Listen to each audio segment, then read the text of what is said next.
To start working with auto pricing, I need to price all materials and services I'm going to sell. I can do it by adding all materials and services catalog items one by one, like this. Price change, create a new document, add a new material, set its price. Add another material, set its price, and so on. Looks like it's gonna take too much time, especially if I have a lot of records in the catalog. Therefore, I'm going to add to the form a new command, which fills out the document's tabular section with all items from the catalog. Go to the designer, documents, price change, document form. I'm adding a new command. Let's call it reprice all.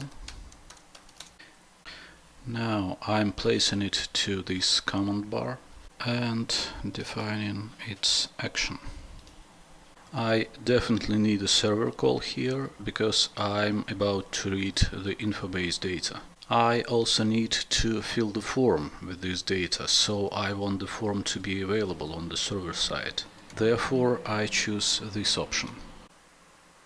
Here in the server procedure, I'm going to need a query selecting all materials and services. So I run the query wizard. Query wizard. Yes. Result iteration is exactly what I need here. Tables and fields. Catalogs, materials and services. And the only field I need to get is this reference field. Okay. Here is our query with the result processing, and in this cycle I need to create the document's tabular section lines, and I just start typing object. This is the tabular section, and this is the methods I can use. Add looks exactly like what I need. This is a new line I just created. And now I need to fill its attributes. Let's take another look at its data structure, and this is the attribute I need. So I copy the name, paste it here, and assign to it the current reference to the query resulting record set. Okay, let's check how does it work. Running the application. Price change, create new document. This is our button, I press it, and here is all catalog items in our documents tabular section. All we have left now is setting the price.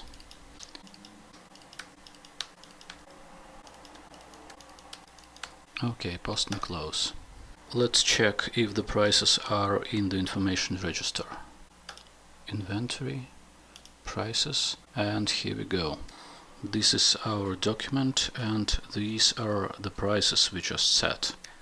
Note that if I try to input price directly into the register, the corresponding price change document is opened, so I cannot compromise the integrity of the register.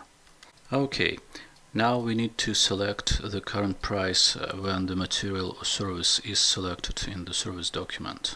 So I'm going to the documents form, selecting the material column, opening properties palette, and here is onChange event I need. Creating a handler. I'm going to access the register data, so I need a server call here, but I don't need a form to be accessible on the server side. So I select this no context option. Okay, this is our server procedure that's supposed to get the current price. Let's check if we can do that using the object technique. I'm just starting printing information registers. Here is our register, and this is all methods available for it. This getLast looks exactly like what we need. Let's check it out. I'm pressing the right mouse button and search it in Syntax Assistant. And its description says, obtains the resource values of the latest register record.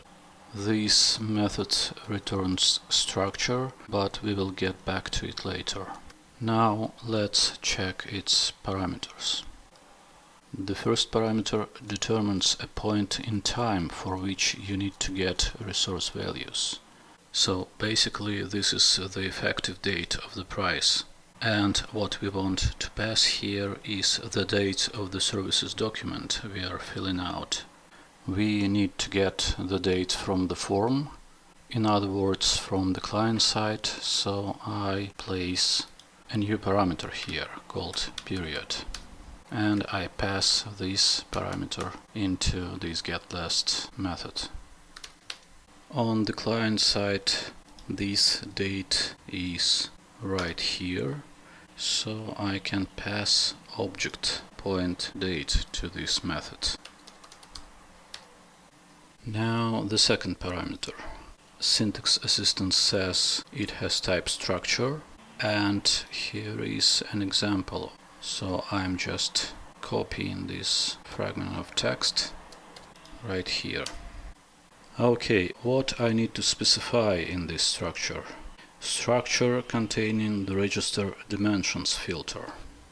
Okay, so this has to be a dimension name, which is material or service. And this has to be the reference to the material that was selected in the form. So we also need to pass this parameter from the form. Ref. And we already know how to get the data of the current line of the tabular section. So I can just copy this fragment of code and add material or service here. After we get the current price from this procedure, we will need to put it into the form. So I better use a function instead of procedure. Function and function. And now I can assign the function output here. Okay, the last question. How do we return the price value from this function? Let's check it at the runtime. I'm adding this filter as a second parameter here. Then I'm placing the result into the current price variable, saving the configuration, placing the breakpoint here and running the application. Okay, create new services document, add a new line here, select the material. This is our breakpoint. Let's execute this string, step over it and evaluate current price. And here is our price, so I need to return this value to the colon procedure. Okay, let's check it. Create new services document, add a new line, select the material here, and the price is changed automatically. Let's try to select another one. Price is changed again. Looks like it works. Now let's try how it works for some existing document. For example, this one. I can select another material here, but the price won't be selected automatically because there is no effective price on the date of the document. So let's create a new price change document retrospectively. Price change, create, add, let's say extension cord, new price 100, date January the 1st, post and close. Back to our services document, selecting extension cord, and now it costs 100. So this was the old price, and it was selected for this old document. And if we select the same extension cord here, this is a new price.